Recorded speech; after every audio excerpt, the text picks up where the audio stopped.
Hello mga Marites! Kinabukasan pagtapos ng birthday ni Zoe, pagising ko wala na sa tabi ko itong mag-ama ko. Diyos ko, bala ako no ko rin ladyo. Aga palang gumising itong mag-ama ko para makapag-swimming sila. Pero Diyos ko, si Marites may hangover na naman. Taknay do. Kinayaya nga ako mag-swimming ng asawa ko pero sabi ko sa kanya, ayoko, naghanap ako ng malamig na tubig. Diyos ko! Mga oras na yan, lumulutang pa yung pag-iisip ko.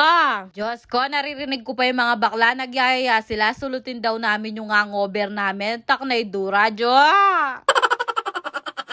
Diyos ko, maranong kong matekarela, Jo! Buti na lang nandito yung mga kapatid ko at yung tatay ko at nainit na nila yung mga sobra namin pagkain kagabi. Naisipan na muna namin mag-ice coffee ng mga bekla. Diyos ko, pare-parehas kaming may hangover. Natawanan nga kami ng asawa ko dyan dahil pare-parehas kami nakalugmok sa gilid. Diyos ko! Alak pa, Marites! Sipa na lang namin magbudel fight para sumakto sa amin yung sobrang pagkain at para sama-sama na lang din kami. Dahil hindi rin naman makakakain na maayos yung mga bakla dahil may mga hangover pa sila. Diyos ko! Unahan ko na kayo, baka isipin nyo lasinggera ako. Madalang lang akong umiinom, Jo. Madalang lang kasi ako lumalabas at pag lumabas pa ako, nasa shop lang ako. Kaya pag nagyaya yung mga bakla, nagpapaalam muna ako sa asawa ko. Diyos ko, Jo po, tapamatala na ako. Chares! Hindi rin kasi ako nakakalabas palagi dahil iniisip ko rin yung anak ko. Kaya madalas nakakulong lang ako sa bahay namin. Bibilangan ko rugureng kisame. Chares!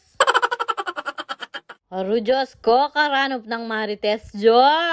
Sige Marites, ipilit mo yung kanin kahit ayaw pumasok. Isusuka mo rin yan, taknay dumo.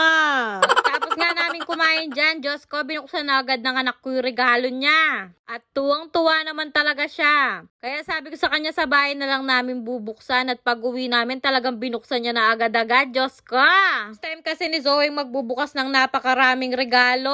Sa tuwing magbe-birthday nga siya, hindi naman talaga namin siya pinaghahanda. Kaya madalas yung natatanggap niya sa birthday niya, puro cash. Sa tuwing birthday talaga ni Zoe, si Marites yung masaya dahil yung natatanggap niya, puro cash, Jo. Wag kayong mag-alala, hindi ko naman ginagastos yung mga binibigay sa anak ko. Kaya nga pinagbukas namin siya ng passbook para yung mga natatanggap niyang cash, pinapasok namin dun sa passbook niya. Kaya kahit anong okasyon, basta nakakatanggap ng cash si Zoe, diretso na agad sa bangko niya. Pota pa mulsano pang Marites, Jo. Chares!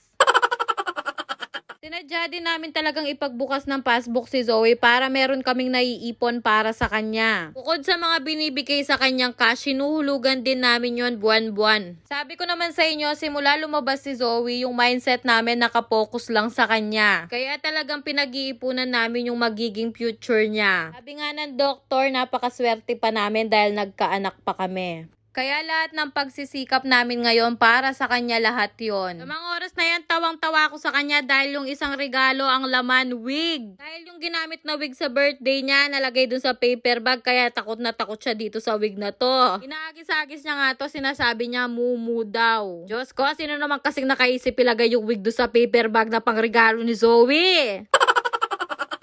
Pero alam nyo, nagpapasalamat ako sa lahat ng nagbigay ng regalo kay Zoe. Bawat bukas ni Zoe sa mga regalo niya, lagi niya sinasabi, wow! Sobrang na-appreciate niya yung mga gifts na natanggap niya. Lagi niya pa sinasabi, thank you po, thank you po, thank you po. Kaya tawang-tawa kami mag-asawa sa kanya. Lalo na pag binabanggit namin kung sino yung nagbigay ng regalo, binabanggit niya rin yung pangalan nila. Napaka-priceless ng reaction ng anak ko. Kaya sobrang thank you sa inyong lahat, hindi ko na kayo iisa-isahin. Tipo pala sa mga followers ko na nagpadala ng regalo kay Zoe na ayaw nang ipabanggit yung pangalan nila. Maraming salamat po sa inyong lahat. Pero naiisip ko, taknay do, marami na naman akong ililigpit araw-araw nito.